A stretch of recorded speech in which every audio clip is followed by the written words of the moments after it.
قل يا أيها الكافرون لا أعبد ما تعبدون ولا أنتم عابدون ما أعبد ولا أنا عابد ما عبدتم ولا أنتم عابدون ما أعبد لكم دينكم ولي دين.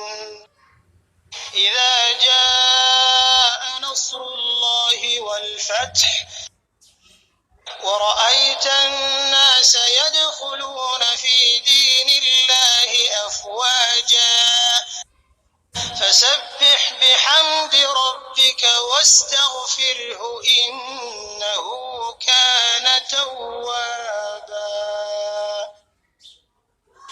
تبت يدا أبي لهب وتب ما أغنى عنه ماله وما كسب سيصلى نارا ذات لهب وامرأته حمالة الحطب في جيدها حبل من مسد.